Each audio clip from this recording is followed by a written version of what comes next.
Eh, Hola, buenos días. Pues pasamos a presentarnos nuestro trabajo final de residencia, en el que, pues como ya ha dicho Sheila, no os vamos a hablar de ninguna molécula revolucionaria ni ningún estudio puntero que se haya publicado en el New England.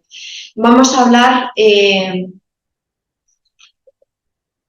un tema que nos toca a todos y a todas de cerca, ya sea en lo personal y en lo profesional, y que no importa el color de nuestro uniforme.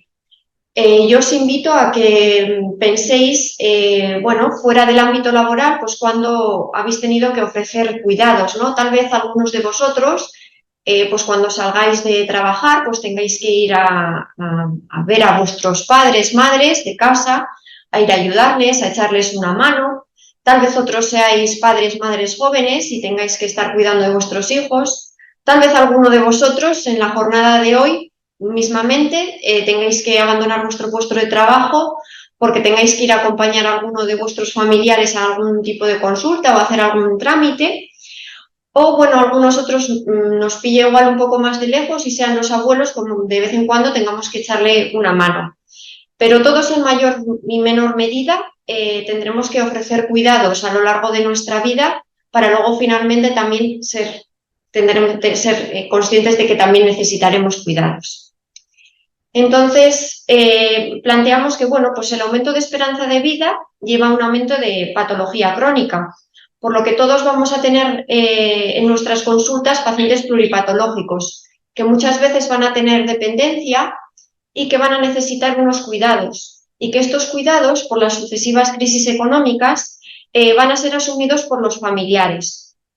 De hecho, en los últimos años han aumentado los cuidadores familiares que pues muchas veces son los garantes de que esos tratamientos y de todos los cuidados que se aconsejan en las consultas pues se lleven a cabo y pues muchas veces en las consultas de atención primaria y de especializada siempre nos tenemos a centrar en el paciente pluripatológico y las personas cuidadoras son las grandes olvidadas. Por lo que este trabajo va dedicado y lo que queremos es visibilizar esas personas cuidadoras. Estudios previos ya constatan que el cuidado continuado a familiares puede tener un impacto negativo en la esfera biopsicosocial, familiar, laboral y económico de estos cuidadores. Y esto es lo que se conoce el síndrome del quemador quemado. Pero la aparición de este síndrome y de su intensidad va a depender de las características externas al cuidador, como pueden ser las tareas o las horas dedicadas al mismo, pero también características inherentes al cuidador, como puede ser la capacidad de resiliencia o el significado que se le da al cuidado. Por lo que nuestro objetivo principal en este trabajo era conocer la repercusión biopsicosocial de los cuidados a los pacientes pluripatológicos en las personas cuidadoras familiares principales. Y dentro de los objetivos específicos tenemos tres, que el primero sería describir las características sociodemográficas de los pacientes pluripatológicos. En segundo lugar, analizar las características sociodemográficas y de salud de las cuidadoras familiares de estos pacientes. Y no por último, y menos importante, que probablemente sea la parte más bonita del trabajo, sea conocer la experiencia del cuidado y el impacto biopsicosocial y económico que tiene este cuidado. Para ello, bueno, pues estos objetivos centrados en las cuidadoras pensábamos realizarlos a través de un análisis cuantitativo y un análisis cualitativo. El análisis cuantitativo se iba a realizar, bueno, íbamos a solicitar o se solicitó un listado al sistema de información de la OSI con los pacientes pluripatológicos de nuestros respectivos centros de salud que iban a estar codificados con un TIC y con las variables sociodemográficas de interés. Y el estudio cualitativo lo íbamos a realizar a través de entrevistas en profundidad a las cuidadoras. Pero ¿qué es lo que pasa? Que nos quedamos con el listado y no pudimos continuar hasta que pasaron 5 meses de reeditar el trabajo, correcciones, trámites, para que el CEIM nos diera la aprobación.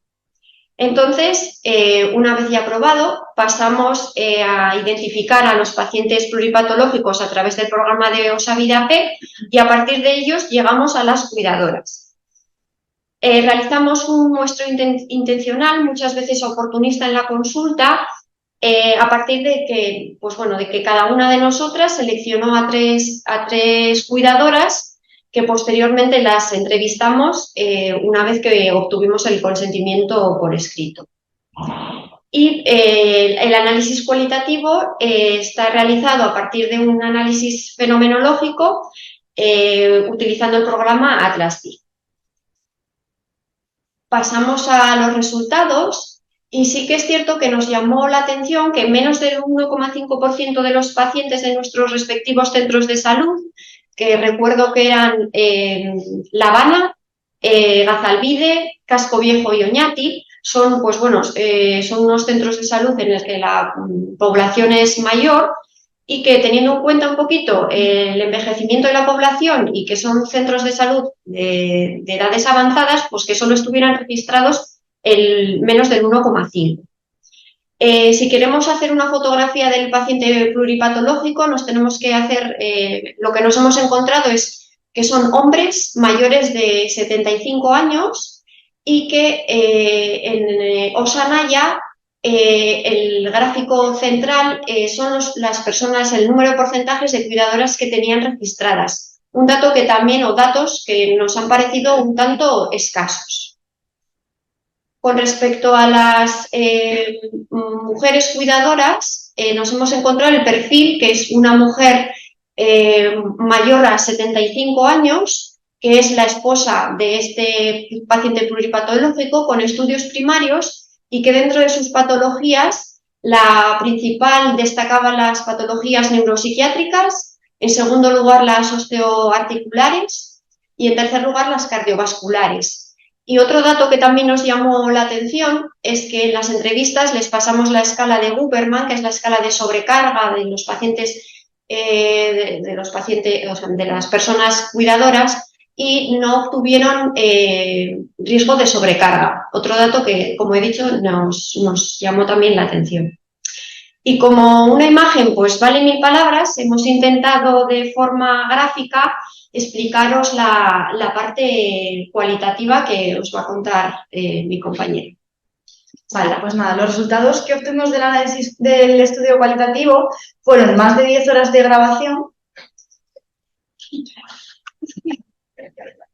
Justo. Vale. Más de 10 horas de grabación, ¿vale? Que fueron 15 entrevistas en total, como ha dicho Sayoa, hicimos 3 cada una y se seleccionaron 535 citas de todas estas horas de grabación, ¿vale? Entonces, pasamos a hacer el mapa. Estas 535 citas se agruparon en categorías que a su vez se agruparon en 4 metacategorías, ¿vale? Entonces, una de las metacategorías sería vivencias, que lo identificamos con la persona. Y aquí se englobaron desde el sentimiento de deber moral que tenía la persona por cuidar hasta las competencias que iban desarrollando en los cuidados. Otra categoría, otra metacategoría fue dificultades, que la representamos con las gotas de lluvia, que aquí serían todos los obstáculos e impedimentos que todos esos cuidadores se encuentran a la hora de cuidar, que luego vamos a hablar una a una. Y otra metacategoría era recursos, que serían los paraguas, que se representan como los paraguas y son todos esos, como su propiamente nombre dice, recursos, actividades que ellos hacen por sí mismos, también ayudas técnicas, que serían los que les salvan un poco de esas dificultades, ¿no? Y todo ello en una última categoría, que sería el impacto, que todo esto engloba un impacto que puede ser negativo, que se representa como la nieve, o que englobarían las consecuencias psicosociales, psicoemocionales y físicas del cuidar y los beneficios que aporta el cuidado, que se representarían como el sol, ¿vale? Entonces vamos a ir una a una. Aquí queríamos que vierais dónde salen las 535 citas. Todo esto son las categorías que agrupamos y gracias a las 100 metacategorías, ¿no? Y quería que vierais en psicoemocional cómo hay 120 de todas estas 535. Vale.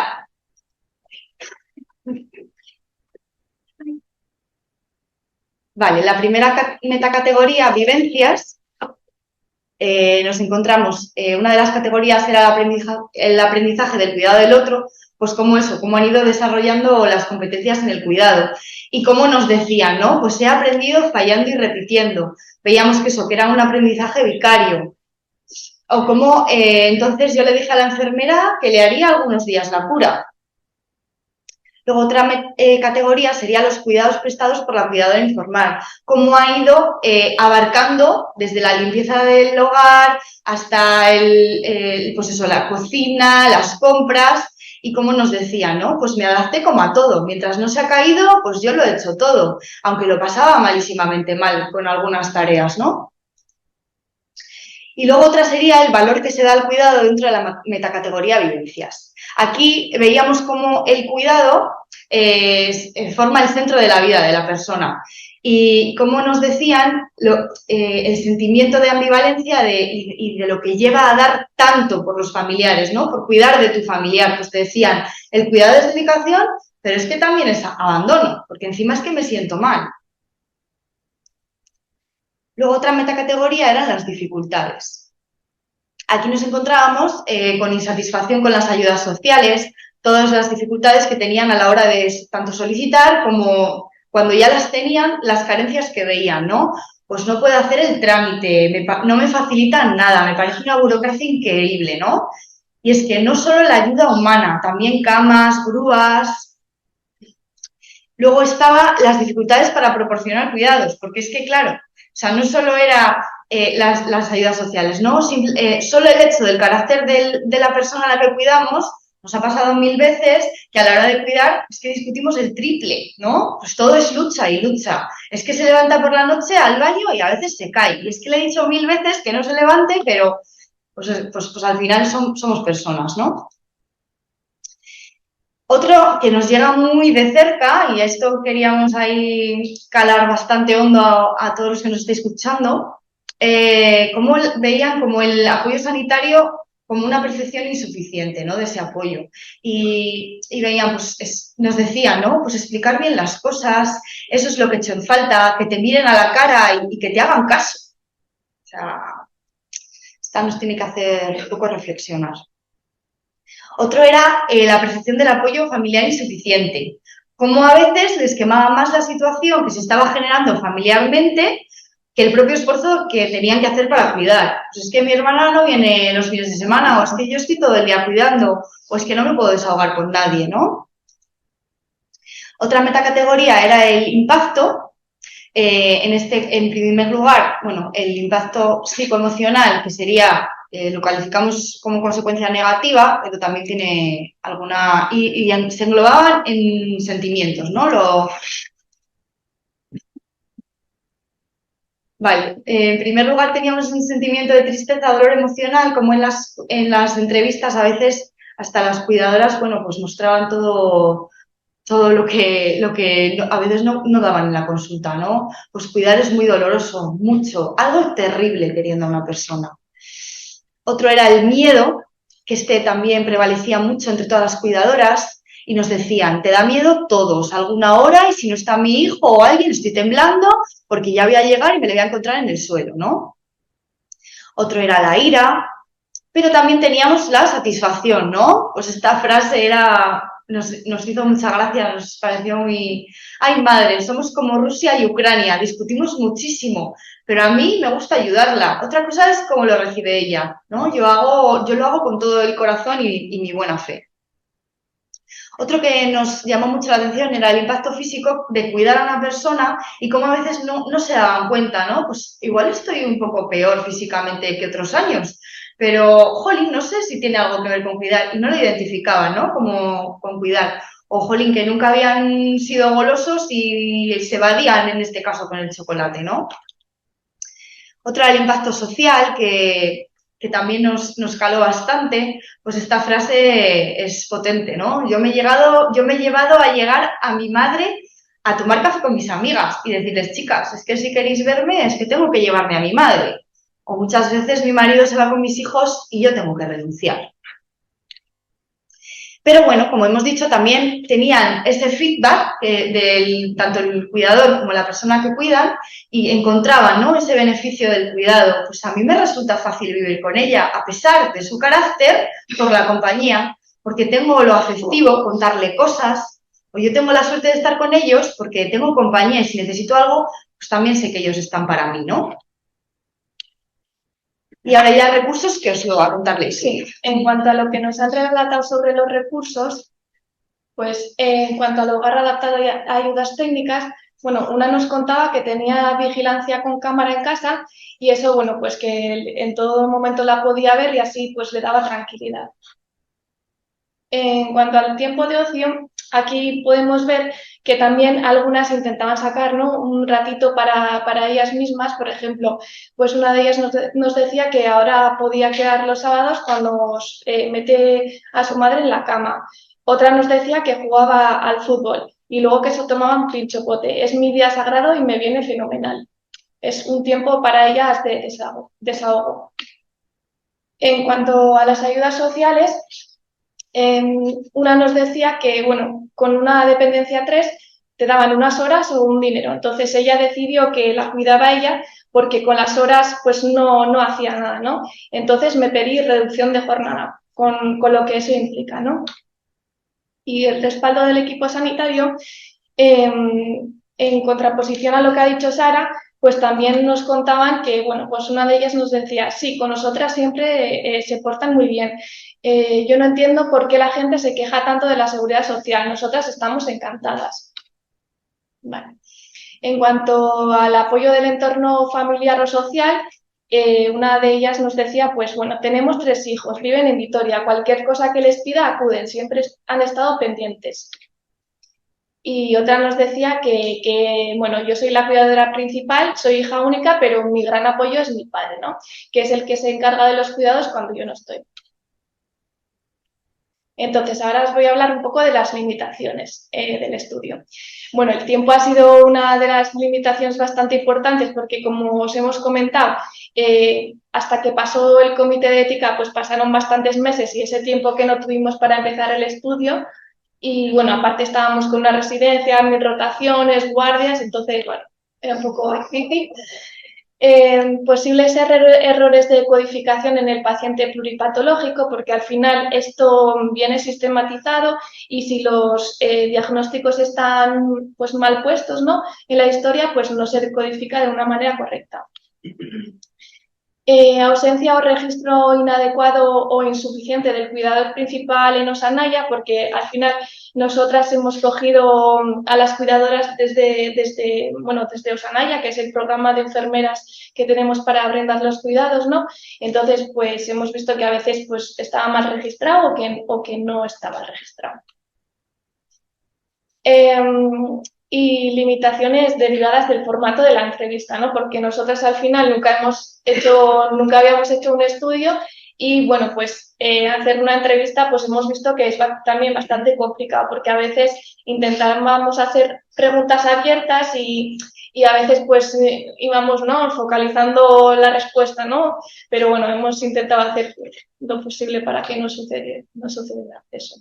Bueno, en cuanto a las conclusiones, bueno, el primero es que el perfil del paciente pluripatológico es de una persona relativamente autónoma y por eso nos parece importante preservar su independencia.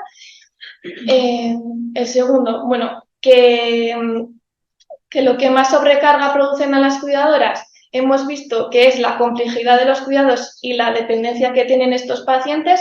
Entonces nos parece importante que los cuidados que les digamos, bueno, que les explicamos a las cuidadoras que tienen que ser bastante concretos y bastante simples, ¿no? No irnos un poco por las ramas.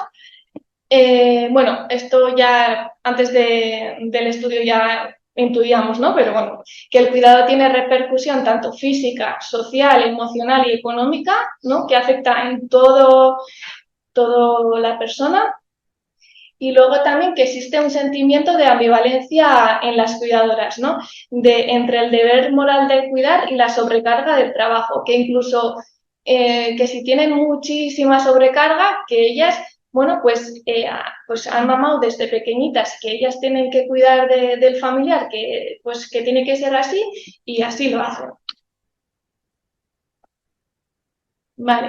El aprendizaje que realizan las cuidadoras, que es intuitivo y no reglado, como hemos comentado, por ejemplo, una de ellas decía, ¿no?, que pues lo que veía un poco de las enfermeras, pues lo copiaba, o un poco de, pues ver un poco lo que le servía al paciente, en este caso, pues iban probando, ¿no? Pues a ver si le sirve esto o lo otro. Que lo que más estrés les producían eran las posibles caídas. Para los pacientes y las familias, las ayudas sociales son lentas y no se ajustan en innumerables ocasiones a sus necesidades. Y bueno, una manera de empezar a relacionarnos con las cuidadoras y establecer una relación de confianza, nos parece que es buena idea pues ofrecer nuestra disponibilidad, ¿no? Empezar desde ese punto y luego ya trabajar más cosas, pero que el primer paso debe ser pues decirles que estamos ahí y que si necesitan algo, pues que nos pueden pedir ayuda.